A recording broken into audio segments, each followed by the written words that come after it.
अब थे हमने अभी हमने लास्ट जो रिकॉर्डिंग में हमने यहाँ तक किया कि स्टोर वाला person will issue the material to the production person, और जैसे ही वो इशू इंडेंट को सिलेक्ट करेगा, इशू इंडेंट में प्रोडक्शन वाले को इंस्ट्रक्शन दी कि प्रोडक्शन वाले ने इंस्ट्रक्शन दी है स्टोर वाले को कि ये आइटम ये एफजी इतनी क्वांटिटी बनानी है, तो अपने आप पिक होके बॉम्ब से पिक होके मल्टीप्लाई करके वो दिखा देता है कि कितना रॉ मटेरियल स्टोर वाले ने इशू करना है प्रोडक्शन वाले को। तो क्या होगा कि स्टोर के अंदर उतनी क्वांटिटी जो है, जब स्टोर वाला उस इशू इंडेंट के अगेंस्ट मटेरियल इशू करेगा तो उतनी क्वांटिटी स्टोर से लेस हो जाएगी और जिस प्रोडक्शन वाले के नाम पे इशू हो रहा है वो वहां पर चला जाएगा। अब प्रोडक्शन में क्या होता है, जैसे हम बात करते हैं घर के अंदर, तो घर तो हमारे सब कुछ हमारा कंसंट्रेट है किचन के अंदर।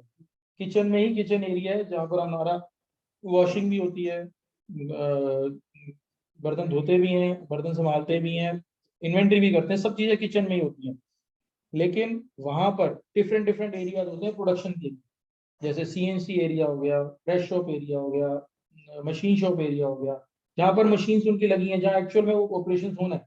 अब एक ऑपरेशन होना है उसमें इतनी बड़ी बड़ी मशीन लगी हैं, तो वो एरिया उन्होंने डिवाइड कर रखे होते हैं। तो स्टोर वाला किस एरिया पे मटेरियल इशू कर रहा है वो डिपेंड करता है। ठीक है, तो उसके उसके हिस्से में आती है कि मेरे हिस्से से मटेरियल गया, क्योंकि ईआरपी में कोई भी चीज वॉलेटाइल नहीं होती, खत्म नहीं होती। अगर मैंने बोला कि मेरे पास से पैसे वंशिता को गए या इन्वेंट्री वंशिता को हैंड ओवर हुई कि एक रॉ मटेरियल ये पेपर में रिम अपने पास से इसको दे रहा हूँ, तो मेरे पास माइनस हो जाएगा, यहाँ पर प्लस होगा, यहाँ से माइनस होगा, आपको जा रहा है तो आप पे प्लस होगा, खत्म नहीं होगा कोई चीज। खत्म करने का तरीका डिफरेंट है, किन चीजों पे एप्लीकेबल होता है वो बाद में बता। अब मैंने प्रोडक्शन के लिए मटेरियल आपको हैंड ओवर कर दिया, और मटेरियल हैंड ओवर करने के बाद अब जो है आप उस पर ऑपरेशन करोगे। ऑपरेशन बॉम्ब में डिफाइन होंगे। बॉम्ब में दो चीज डिफाइन होती है कि कितनी क्वांटिटी कौन कौन सी आइटम लग रही है और क्या क्या ऑपरेशन हो रही है। क्या क्या ऑपरेशन हो रहे हैं उसमें हम ये भी डिफाइन कर सकते हैं किस मशीन्स पे होंगे, क्या टूल यूज होगा। अब किचन में क्या है, चपाती बनाने के लिए हमारा क्या यूज होता है, तवा यूज होता है, चकला बेलना यूज होता है, दैट इज अ टूल। चपाती बनाने के लिए उसको कंज्यूमर टूल बोलते हैं। कंपनी में वो मशीनें लोहे लोहे के वो है, इतनी बड़ी मशीनें ऊपर से नीचे आती हैं, उसमें टूल लगे होते हैं इतने हैवी हैवी, वो टूल भी होते हैं। तो कौन से टूल से चल रहा है, क्योंकि टूल की भी एक लाइफ है, जब वो चल रहा है चल रहा है चल रहा है। चाकू है, अब चाकू का यूज करोगे, चाकू की एक लाइफ होती है, एक उसके बाद वो घिस जाता है, वो शार्प नहीं रहता, उसको रीशार्पनिंग कराना होता है। कंपनी में भी जो टूल होते हैं जो सीएनसी में लगते हैं, उसकी भी एक जो धार है, वो जब जब लोहे को छिलते हैं तो वो एक धार रीशार्पनिंग कराना होता है। तो ये सारी चीजें वही हैं जो हमारे घरों पे यूज हो रहा होता है, कुछ अलग नहीं है। नहीं, दो दो चीजें होती हैं, एक होते हैं कंज्यूमर टूल और एक होते हैं नॉन कंज्यूमर। कंज्यूमर टूल ऐसे होते हैं कि जो जैसे सीएनसी के अंदर जो टूल होते हैं उसके ऐसे खाने से बने होते हैं, दिखाना पड़ेगा, ऐसे खांचे से बने होते हैं, ऐसे ये स्टार तरह का होता है। तो इसमें क्या है, पहले एक ये हिस्सा छिलना शुरू करता है, जब ये हिस्सा छिलना शुरू कर देता है इसकी एक लाइफ है, उसके बाद ये घिस जाता है। फिर उसको दूसरा इस तरफ के मुंह लगाते हैं, इससे करते हैं, इससे करते हैं, इससे इससे इससे इससे, जब ये सारे खाने घिस गए अब इसका क्या होगा, ये तो फेंकना पड़ेगा ना, फिर ये फेंक देते हैं इसको नया। ठीक है, पेन हो गया, हाँ बस वो कह सकते हो। तो कई टूल्स होते हैं जो रीशार्पनिंग होकर यूज हो जाते हैं, कई होते हैं वो यूज नहीं। ठीक है, तो अब क्या है, तो वो आप अपना बॉम्ब के अंदर टूल भी डिफाइन कर सकते हो, आप बॉम्ब में मशीन भी डिफाइन कर सकते हो, आप बॉम्ब में ऑपरेटर भी फिक्स कर सकते हो अगर आपके फिक्स हैं तो। आप बॉम्ब में अपना क्या क्या मटेरियल लग रहा है वो फिक्स कर सकते हो, क्या क्या ऑपरेशन हो रहे हैं वो फिक्स कर सकते हो, इवन उसमें टाइम भी फिक्स कर सकते हो। अब मैं बोलूँ कि सपोज आपका मैन्युफैक्चरिंग का काम ही चपाती बनाना है और आपने अपनी एक वो खोल ली, एक यूनिट खोल ली जिसमें आप चपाती का काम कर रहे हो, और आपने लड़के रख ली अपने घर में बनाने वाले। अब एक लड़का पूरे दिन में 500 रोटी बना सकता है। अब आप चाहोगे ना कि आपके पास सपोज 50,000 का ऑर्डर है दिन दिन का, तो आपको कितने बंदे चाहिए, लेट से 100 पीपल चाहिए, तभी तो आप 50,000 बना पाओगे। अब आपने 100 लड़के भी रख लिए, लेकिन तब भी 50,000 रोटी नहीं बन रही, क्यों? क्योंकि एक एक 50 रोटी बना रहा है, एक 400 बना रहा है, एक हो सकता है 500 की जगह 550 बना रहा हो, लेकिन अल्टीमेटली तो आपकी रिक्वायरमेंट फुलफिल नहीं हुई ना। तो हम ये भी डिफाइन कर सकते हैं बिल ऑफ मटेरियल में कि एक चपाती या एक माउस का उस वो पर्टिकुलर ऑपरेशन या आटा गूंदना, 500 रोटी का आटा गूंदने में अगर 15 मिनट लगते हैं तो मैं 15 मिनट डालूंगा वहां, यानी मैं उसमें साइकिल टाइम भी डाल दूंगा उसका कि एक पीस बनने में कितना देर लगती है या 10 पीस बनने में इतनी मिनट लगते हैं। समझ गए? तभी तो मैं उसकी एफिशिएंसी देखूंगा। अब मैं आऊं और बैठूं तो पूरा दिन दलजीत ऑफिस में आए और दलजीत पूरा दिन खाली बैठ के चला जाए और मैं उसको सैलरी दे दूं तो चलेगा नहीं ना। तो दलजीत ने आना है या काम करना है, कितना काम करना है जो हमने उसके केआरए में डाला हुआ तो उसको केआरए में काम करना है ना। और एक काम हमें पता है कि सपोज 5 मिनट में एक काम होता है, हम उसको 6 मिनट दे देते हैं, 7 मिनट दे देते हैं। अब 7 मिनट में तो उसे काम करना है, वो 7 मिनट में भी नहीं कर रहा है, वो 15 मिनट में जाके काम कर रहा है, तो फिर उसकी एफिशिएंसी क्या हुई?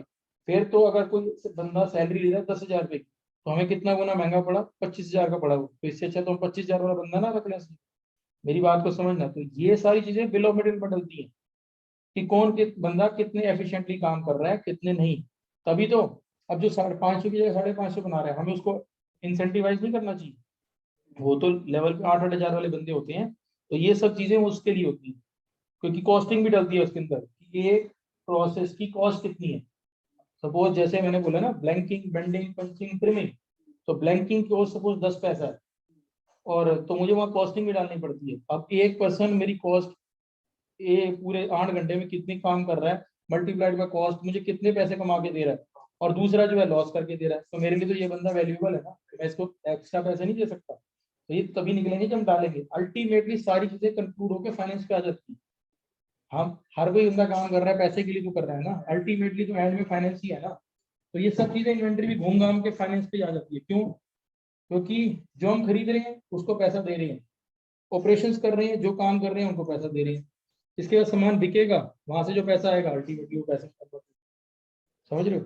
तो अभी हमने क्या किया, हमने प्रोडक्शन के लिए दिया, जिसके पास पहुंच गया उसके पास प्लस हो गया, जिसके पास से गया वो माइनस हो गया। अब आपने पहला ऑपरेशन किया, इन्होंने दूसरा ऑपरेशन किया, तीसरे ने तीसरा ऑपरेशन किया। अब उसके बाद एक सिंपल केस ही ले लेता हूँ, तीसरे ने तीसरा ऑपरेशन किया और ये मटेरियल फाइनल हो गया और एफजी स्टोर में आ गया। जब मटेरियल खरीदा जा रहा है तो उन्होंने एक अलग से स्टोर बना रखा होता है, इनकमिंग स्टोर, मटेरियल स्टोर बोला जाता है जिसको, वो स्टोर एक अलग से होता है। और जब मटेरियल प्रोडक्शन होने के बाद एफजी हो जाता है तो फिनिश गुड स्टोर एक अलग से होता है, जहाँ पर फाइनल मटेरियल पड़ा होता है रेडी टू डिस्पैच। वो डिस्पैच स्टोरी लोकेशन ही डिफरेंट होती है, वहां गेट से ट्रक लगता है और मटेरियल बाहर चला जाता है। जो आ रहा होता है इनकमिंग अलग अलग गेट होता है, जो एफजी स्टोर होता है वो अलग गेट होता है। जनरली वो मिक्स नहीं करते, नहीं तो जहां से बिकने वाला ट्रक लगा होगा वो आने वाला होगा तो मटेरियल आएगा कैसे?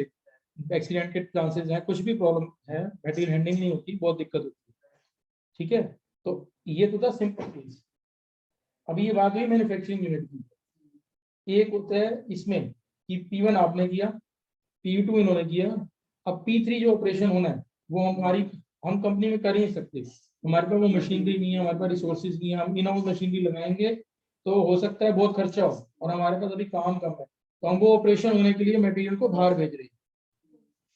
बाहर भेज रहे हैं, बाहर यानी जॉब वर्क कराने के लिए। लेट से मैं आपको बात कर रहा था कि 50,000 आपने चपाती बनानी है, लेकिन आपकी कंजम्पशन नहीं है, आपके पास सिर्फ और सिर्फ 100 नहीं 80 है, 80% है। अब 20% की शॉर्टेज है, 500 एक रोटी बनाता है तो 20% बनाने के लिए हमें 10,000 रोटी का कम है। अब जिससे मुझे पैसे मिल रहे हैं उससे तो अच्छे पैसे मिल रहे हैं मुझे 4 रुपए के हिसाब से।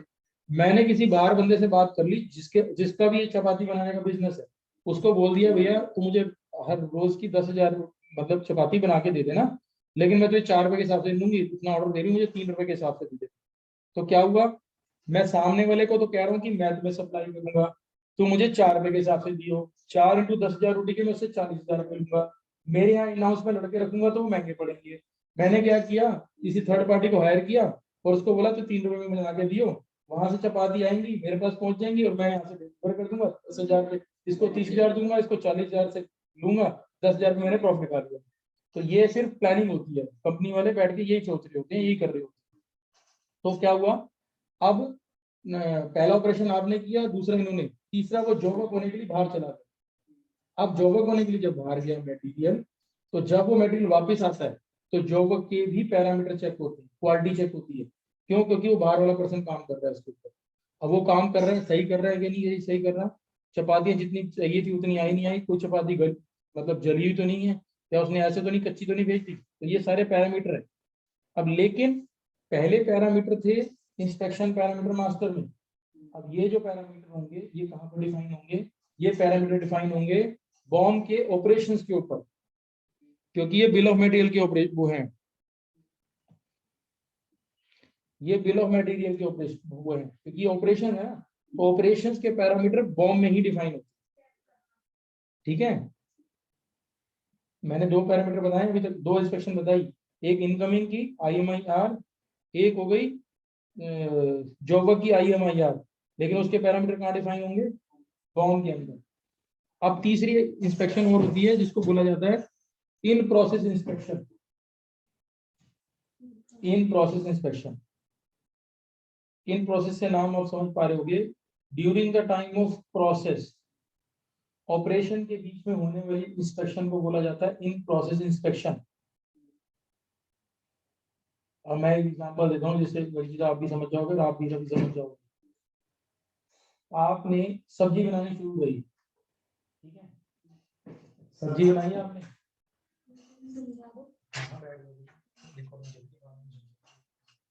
आपने सब्जी बनाना स्टार्ट किया, तो सब्जी बना रहे हो तो जितना बॉम्ब के अकॉर्डिंगली नमक डाला, मिर्च डाली, ऑयल डाला, अब वो सब्जी बनना स्टार्ट हो गई। लेकिन अगर बीच में जैसे चेक नहीं करा आपने और वो जल गया मसाला, ठीक है, और आपने लेके बना दिया और एंड में जब जा रहे जिस टाइम सर्व करने लग रहे हो तब आप चेक कर रहे हो, तो क्या होगा, पूरी की पूरी सब्जी वेस्ट है आपकी। इससे पहले अगर during the time of process अगर वो आप इंस्पेक्शन कर लेते, during the time of process अगर वो आप इंस्पेक्शन कर लेते कि जब आपने सिर्फ और सिर्फ कुकर में ऑयल डाला, प्याज को रेडिश किया और इतनी देर में आपके प्याज जल गया ड्यू टू सम रीजन, और आपने उसी टाइम स्टॉप कर दिया, तो आपकी क्या चीजें वेस्ट हुई, आपके सिर्फ प्याज और ऑयल वेस्ट हुआ। ऑयल भी चलो वेस्ट नहीं होगा, सिर्फ प्याज वेस्ट होगा, थोड़े से टाइम वेस्ट होगा या गैस वेस्ट हुई।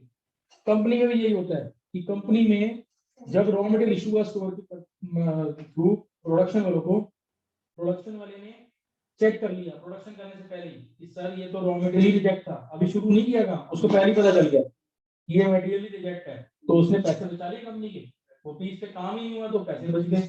अब सपोज हम कहते हैं कि उसने नहीं ध्यान दिया, उसने पहले सेल्स की प्रोडक्शन कर ली, अब उसके बाद क्वालिटी वाला आया, तो क्वालिटी वाले की ड्यूटी होती है, क्वालिटी के डिपार्टमेंट होती है, एक इनकमिंग डिपार्टमेंट, एक पीए डिपार्टमेंट, एक इन प्रोसेस डिपार्टमेंट। ये इनकमिंग वो था जो मैंने आपको बताया था कि जब आप मटेरियल परचेज करके लेके आ रहे हो। इन प्रोसेस हर एक स्टेज पे होते हैं, इन प्रोसेस का मतलब होता है उनकी ड्यूटी होती है कि हर एक पर्टिकुलर फ्रीक्वेंट इंटरवल के बाद हर एक घंटे में कितनी क्वांटिटी उन्होंने कौन सी आइटम की चेक करनी, वो भी बिल ऑफ मटेरियल का ही पार्ट है। जब आप बॉम्ब का मॉड्यूल देखोगे उसमें डिफाइन करते हैं कि कितनी देर बाद कितनी क्वांटिटी चेक होनी चाहिए, तो वो भी हमारा इन प्रोसेस इंस्पेक्शन का पार्ट है। ये हम इसलिए करते हैं कि हम एक बड़े नुकसान से बचे। कंपनी में एक एक ऑपरेशन पे जो कॉस्टिंग है, ऑपरेशन की कॉस्ट इतनी मैटर नहीं करती, क्योंकि ऑपरेटर का काम है, उसको अगर एक ऑपरेशन पे 10 पैसे मिल रहे हैं तो उसका क्या काम है, खड़े होना, उसका दिमाग थोड़ी है, वो तो बस मशीन चला रहा है, मशीन का टूल खराब है, मशीन का मटेरियल खराब है, उसको कोई लेना देना नहीं। ये क्वालिटी वाला जो कि सैलरी हाई पे काम कर रहा है, जो इंटेलिजेंट पर्सन है, उसकी जिम्मेवारी है चेक करना कि जब ये टूल चल रहा है तो क्या प्रोडक्शन प्रॉपर हो रही है या नहीं। हाँ ठीक है, अगर रिजेक्शन है तो उसी टाइम रुकवा देगा, टूल को ठीक करवाएगा, टूल रूम वाले को इन्वॉल्व करेगा। समझ गए, तो ये होती है इन प्रोसेस इंस्पेक्शन, ये होगी सेकंड टाइप की इंस्पेक्शन। अब थर्ड टाइप की इंस्पेक्शन क्या होती है कि मैंने बोला स्टोर ने इशू किया प्रोडक्शन को, पहले ऑपरेशन पे, सेकंड ऑपरेशन पे, थर्ड ऑपरेशन पे। अब ये थर्ड ऑपरेशन के बाद जब मटेरियल एफजी स्टेज पे पहुंच गया और एफजी स्टोर वाले ने उसकी रिसीविंग की, अब क्या आ जाता है, हमें बना अपने घर पे बनाने के लिए थोड़ी रखा है, बेचने के लिए रखा ना। तो सेल्स ऑर्डर हमारे थे, सेल ऑर्डर हमने पंच किया था कि किस डेट पे, मतलब और शेड्यूल भी डाला था हमने कि किस कस्टमर को डिस्पैच करना है।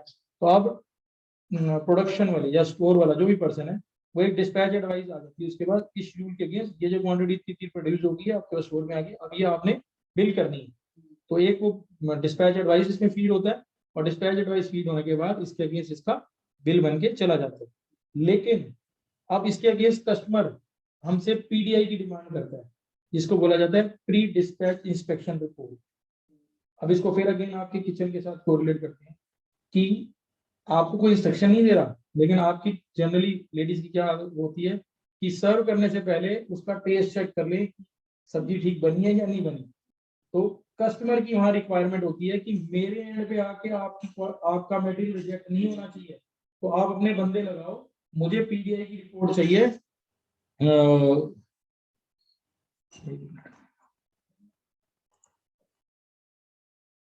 तो हमें पीडीआई बनानी, कस्टमर डिमांड करता है कि मैं अपने एंड पे एफर्ट क्यों लगाऊं, अपने बंदे क्यों लगाऊं, अपनी मैन पावर क्यों लगाऊं, अपने पैसे क्यों वेस्ट करूं, तुम सामान दे रहे हो तो तुम पीडीआई करके दोगे। और पीडीआई की रिपोर्ट भी जाती है, और उसमें मस्ट है, हमने यहाँ पर लॉक लगा रखा है कि बिल बनने के बाद बिल बन जाएगा, लेकिन प्रिंट नहीं निकलेगा जब तक पीडीआई की रिपोर्ट का हमारे यहाँ से क्वालिटी वाला पर्सन पीडीआई इसमें बना नहीं देता है क्या। ठीक है। तो अब अभी आप देखो पूरी यहाँ पर मतलब पूरे अपने वो करो, एज्यूम करो कि एक होती है मैन्युफैक्चरिंग यूनिट, एक होती है ट्रेडिंग यूनिट, एक होती है job worker unit, job work करने वाली। ठीक है। ट्रेडर होते हैं जिनका कुछ नहीं होता अपना, वो खरीदते हैं और सीधा आगे बेच देते हैं। ठीक है। ट्रेडिंग यूनिट वो होती है।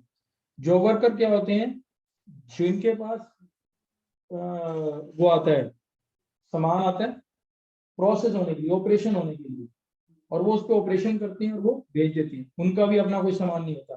पहले केस में जिस फॉर्म में वो खरीदते हैं उसी फॉर्म में वो बेच देते हैं ट्रेडर। जॉब वर्कर जो होते हैं वो जिस फॉर्म में आता है उसके ऊपर कुछ काम करते हैं, उसकी शेप चेंज करते हैं और फिर वो बेच देते हैं।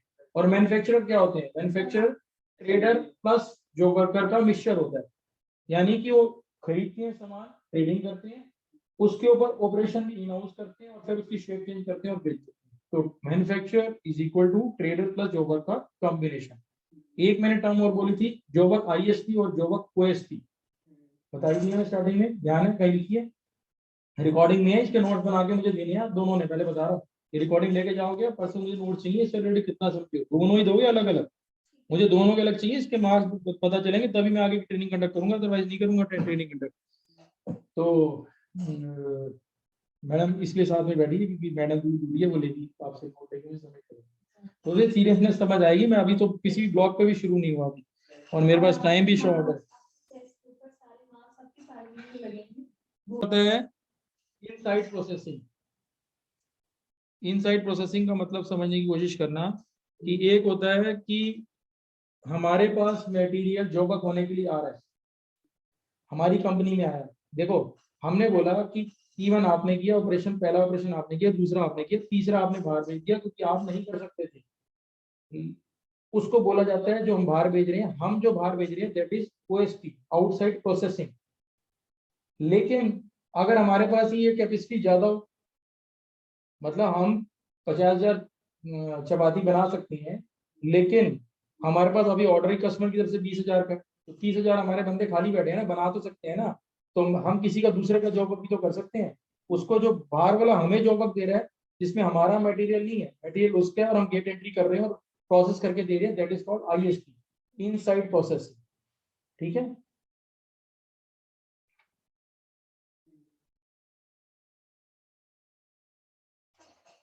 तो ये है हमारा पूरा कंप्लीट अबाउट, और इसमें जो पीपीसी मैंने आपको बताया था, प्रोडक्शन प्लानिंग एंड कंट्रोल, जिसमें आ जाता है सारा कि जैसे ही हमने शेड्यूल डाला, कस्टमर का शेड्यूल डाला, हमने बिल ऑफ मटेरियल डिफाइन किया हुआ है, तो बिल ऑफ मटेरियल से लिंक करता है कि कितना हमारी रिक्वायरमेंट है, यानी हमें कितना बिल ऑफ मटेरियल चाहिए बाजार से खरीदना है।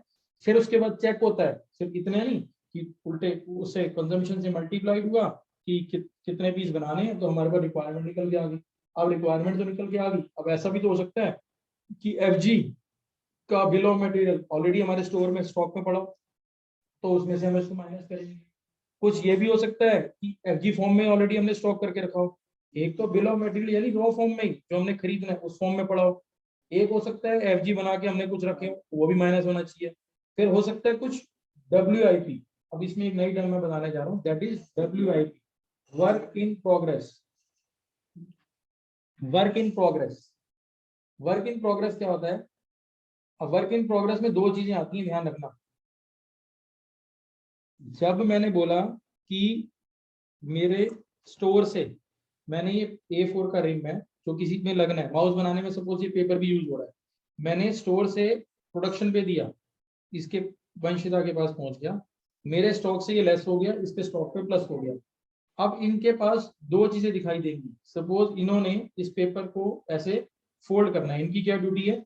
इनका पास क्या ऑपरेशन है कि इनके पास ये पेपर आएगा और इन्होंने ऐसे इसको फोल्ड कर दिया 1 मिनट के लिए, ठीक है, और ये फोल्ड करके आपको हैंड ओवर करना है।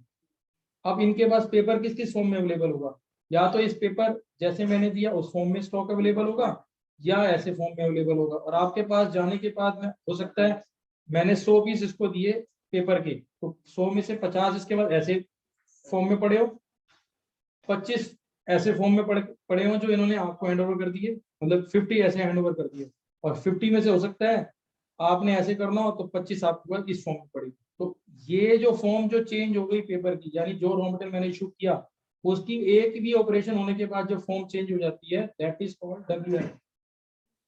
और डब्ल्यूआईपी में दो चीजें होती हैं, एक आरएम फॉर्म में मटेरियल पड़ा हो सकता है, और वो भी सिर्फ पहले ऑपरेशन पे पड़ा हो सकता है, दूसरे पे नहीं हो सकता। 10 नंबर ऑपरेशन, 10 नंबर ऑपरेशन होने के बाद आरएम अपनी फॉर्म छोड़ देता है। अब मैं एग्जांपल देता हूँ आपको फिर अगेन किचन के साथ। आटा है, आटा जिस फॉर्म में आया हमारे पास पिस के आ गया, गेहूं की कन्वर्ट हो गया आटे की फॉर्म में, ड्रम में पड़ा हुआ है, ड्रम से हमने उसको परात में डाला और हमने पानी डाल के गूंद दिया। अब क्या वो गूंदा हुआ आटा वापस जा सकता है ड्रम के अंदर, तो उसको बोला जाता है डब्ल्यूआईपी। आटा गूंदा गया, दैट इज कॉल्ड डब्ल्यूआईपी, यानी एक भी ऑपरेशन हो गया भले ही चपाती बनी या नहीं बनी, that is not a matter, that is called WIP, work in progress. ठीक है, तो अब जब हम प्लानिंग करते हैं तो हम क्या क्या चीजें मैनेज करते हैं कि पहले तो हमारी शेड्यूल के अकॉर्डिंगली कंजम्पशन से मल्टीप्लाई होकर हमारे पास आ गया कि हमें कितना बॉम्ब की रिक्वायरमेंट है। अब उस बॉम्ब में हमारे पास कितने एफजी रॉ फॉर्म में कितना पड़ा हुआ है, यानी पेपर की फॉर्म में कितना पड़ा हुआ है, डब्ल्यूआईपी फॉर्म में कितना पड़ा हुआ है, और एफजी फॉर्म में कितना।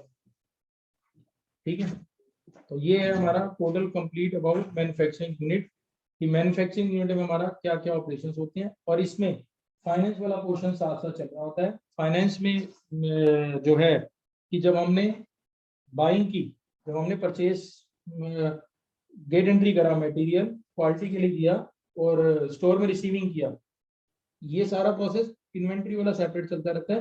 गेट एंट्री होते ही परचेज बिल ड्यू हो जाता है, परचेज वाले फाइनेंस वाले उसके अगेंस्ट बिल फीड कर सकते हैं। तो ये क्या पार्ट हो गया, अकाउंटिंग का हो गया। इसी तरीके से जो हम बिल काटते हैं, जब हमारा एफजी रेडी हो गया, हमने एडवाइस बनाई, इनवॉइस बनाया, तो वहां से हमारा सेल बिल कट गया। इस सेल बिल के अगेंस्ट कस्टमर के पास मटेरियल जाएगा, वो हमें पेमेंट देगा, हम अपने यहाँ पर ईआरपी पिन करेंगे, इस वोचर के अंदर, रिसिप्ट के अंदर कस्टमर से हमारे पास पेमेंट आ गई, तो उसको हाँ उस बिल के अगेंस्ट रिसीविंग, तो हमारे पास पेमेंट आ गई। तो जो बिल हमने परचेज बिल चढ़ाया उसके अगेंस्ट हमने पेमेंट की, that is called payment bank या पेमेंट कैश, जो भी हमने कर दिया उसको, तो पैसे हमारा वहां से लेस हो गया, यहाँ से हमारे पास आ गया, यहाँ से हमारे पास लेस हो गया। तो इन दोनों को क्या बोला जाता है, ये दोनों एंट्रियां बैंक के अंदर फॉल कर जाती है।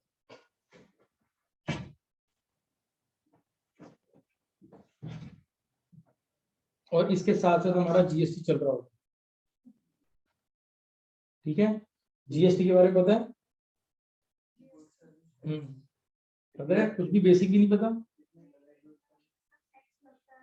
अब टैक्स पे भी एक बस बेसिक के साथ, इसके बाद फिर इसे इंफॉर्मेशन, एक जनरल इंफॉर्मेशन दे रहा हूँ, बाकी और ज्यादा नहीं बताएंगे जी। मतलब टैक्स भी दो बात करूं तो एक एक होता है लोकल टैक्स और एक होता है सेंट्रल टैक्स।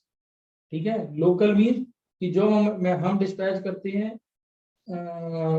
अपने विद इन स्टेट, या परचेज कर रहे हैं विद इन स्टेट, जिस स्टेट में हमारी कंपनी है और उसी स्टेट से हम खरीद रहे हैं या उसी स्टेट में माल बेच रहे हैं, तो हमारा लोकल टैक्स लगता है। ठीक है, और जिस अगर हम अलग से स्टेट से खरीद रहे हैं, अलग से स्टेट में बेच रहे हैं, तो हमारा सेंट्रल टैक्स लगता है, जिसको जीएसटी की टर्म में बोला जाता है। लोकल टैक्स को, लोकल सेल को या लोकल परचेज को बोला जाता है इंट्रा इंट्रा, और सेंट्रल परचेज या सेंट्रल सेल को बोला जाता है इंटर।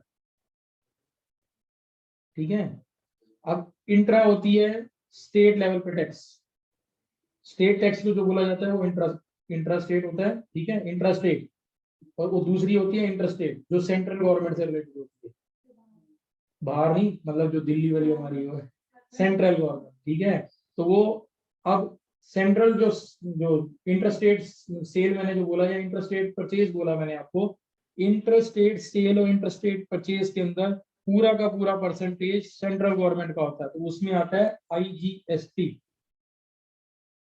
इंटरस्टेट सेल का मतलब या इंटरस्टेट परचेज का मतलब आईजीएसटी। ठीक है, इंटरस्टेट जीएसटी मतलब जो गुड्स सर्विस टैक्स। और जब हम बात करते हैं लोकल की या इंट्रा स्टेट सेल या इंट्रा स्टेट परचेज की, तो उसमें बोला जाता है सीजीएसटी, एसजीएसटी। सीजीएसटी और एसजीएसटी। एसजीएसटी लिखो, कहाँ लिखा आपने?